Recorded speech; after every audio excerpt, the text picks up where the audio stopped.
Welcome to Moama on Murray Houseboats. We really hope you enjoy your stay with us on the mighty Murray River. My name is Damien and I'm going to show you through now a few features of your houseboat, including your safety equipment. Let's take a look at how to operate the spar now. On the side of the spar you've got a control panel and I'll show you how each of these buttons work now. At the moment the temperature of the water is at 37 degrees. If we want to take the temperature up and say finish it at 39 degrees, we get to 39 and press OK. To lower the temperature down to say 35, we press the down until we get to 35 and press OK. So it's just very simple, up and down and press OK when you find your temperature. 37.2 is the temperature of the water, 35 degrees is the set temperature. So it will cool down now. It won't add any heat until it gets back down below 35 degrees.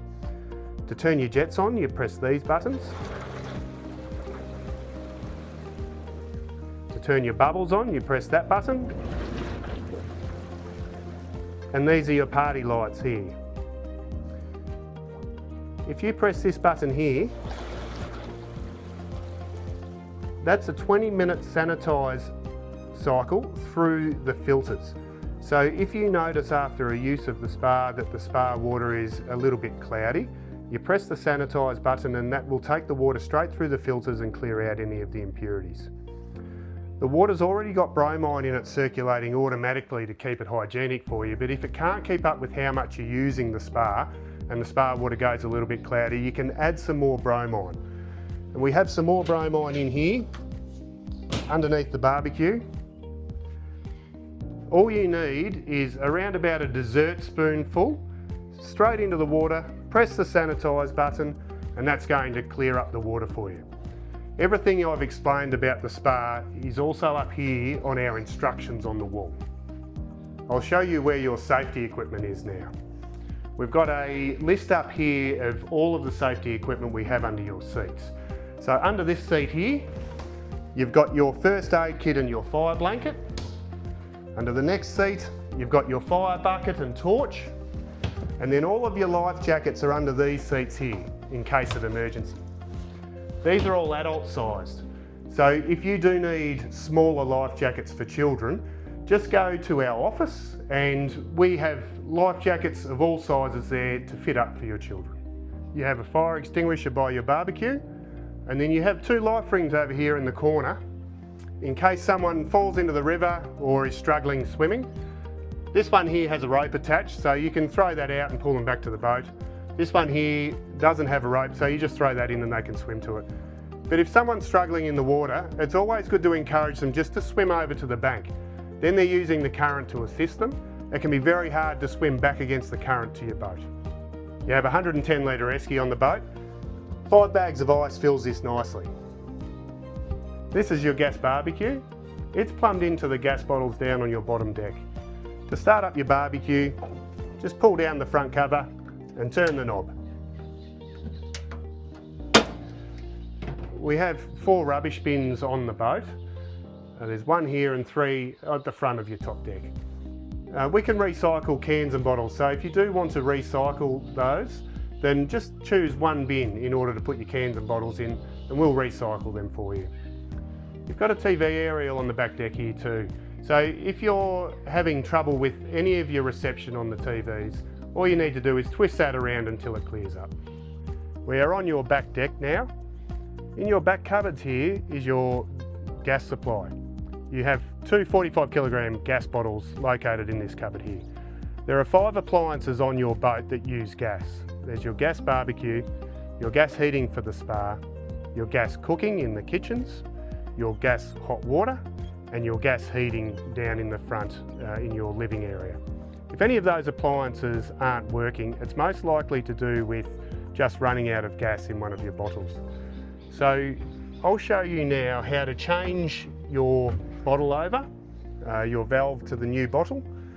So at the moment here, if you look into the cupboard, you can see that the valve is pointing over to this bottle here, and we're assuming that that one is likely run out. So all we need to do is open this bottle up and turn the gas valve to point to the new bottle. Your generator is located in this pod on your back deck. On the top deck you've got an inverter, which is the brain of the power system, and it tells the generator to come on and off when it needs it. On your top roof you have 7 kilowatts of solar that's providing power from the sun into your batteries and also to power your boat during the day. Your generator has a lockout period from 10:30 at night till 7 in the morning, so you shouldn't hear your generator coming on during the night unless you're using things of high load like your dishwasher or your air conditioning.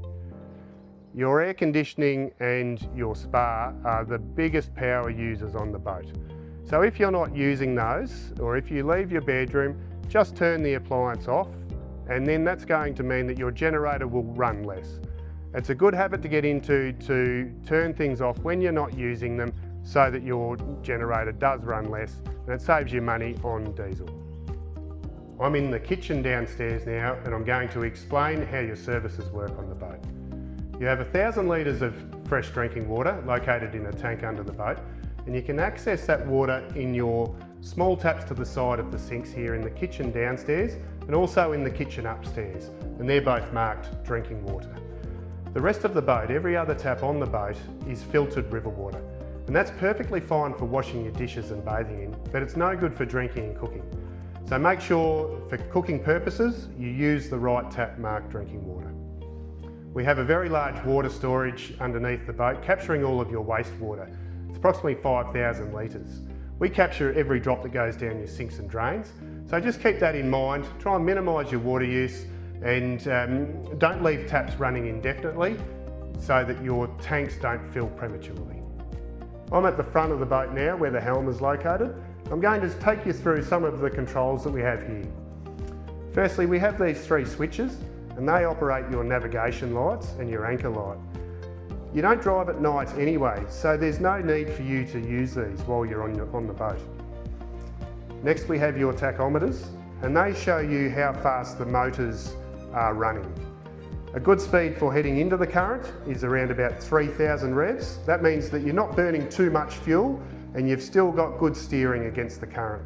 Heading downstream, you only need to have the boat on about 2,000 revs just to make sure that your steering is adequate. Next we have a rudder indicator in the centre here. If the indicator is pointing to the right, it means that your boat is going to go to the right. If the indicator is pointing to the left, it means the boat is going to turn to the left. Your GPS is just up here and the button is on the back on the left there. That shows you where you're going. Next we have your keys.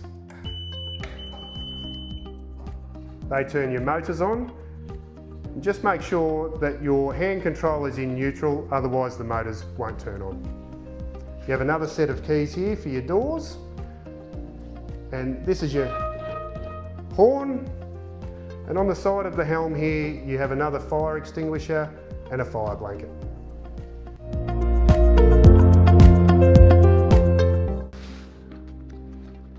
In the back of your operating instructions is an emergency plan.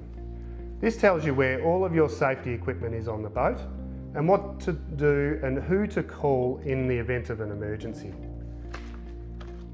We have some emergency procedures here, and that describes what to do in certain scenarios. So it's good to look through those and just have a think through some of those potential things that could happen while you're on the boat. We have a CPR chart for your use in case of emergency. Heading to the front of the book, we have some welcome information and how to drive the houseboat, a few tips, some general things to be aware of on the river, another emergency plan and safety equipment.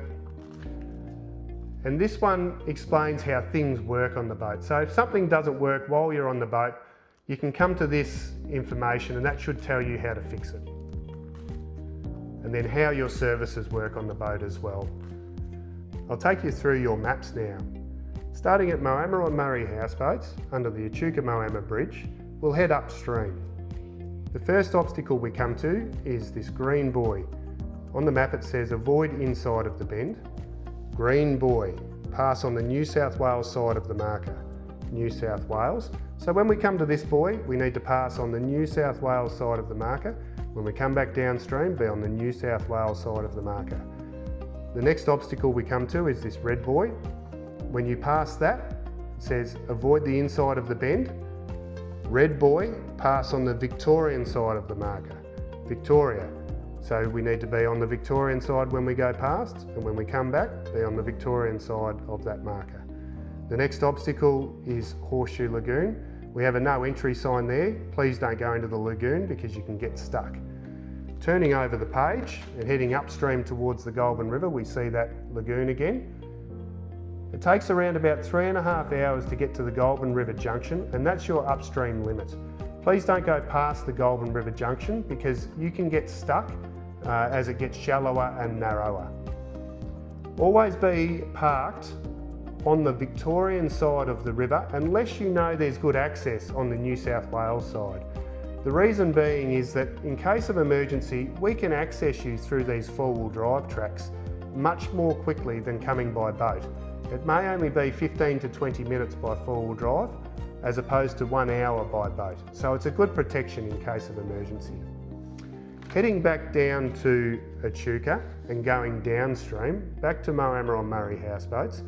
Heading through town, you're going to need our assistance heading downstream. So we come on the boat with you if you want to go through town, just to help you through. It only takes 15 to 20 minutes. Once you're through town, you're self-sufficient and you can come back through town yourself because it's much easier to control the boat heading into the current. We're always there to help you though in case, if you do want our assistance to come back through town, we're always there to help you. Heading downstream, we have information of where to park to access Echuca and where to park to access Morrison's Winery. We have a no entry sign into the Campaspe River. Heading on to the next map, we're back outside of Echuca into the State Forest and National Park, heading down towards Turrumbary Weir. We have all the maps here for you to be able to navigate your way down to the weir. It's around about 88 kilometres and we have only ever had 1 or 2 people go all the way to Turrumbary because it is so far. Keep in mind that your boat is travelling an average of 5 kilometres per hour.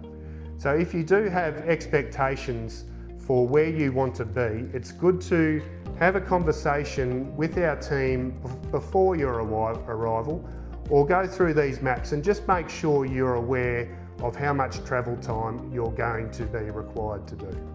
If you need to come back to the marina at any time during your stay, you're going to need our assistance in order to moor your boat. So please give us plenty of notice so that we can be there at the time that you want us. Keep in mind also that if you have any plans for your time on the boat, any bookings anywhere, if you have guests that are coming late, discuss your plans with our staff and they may be able to help make things easier for you. You have all the information now to begin your holiday. When you're ready to go, head to the office and let one of our friendly staff know that you're ready for your driving lesson. We really hope you enjoy your stay with us.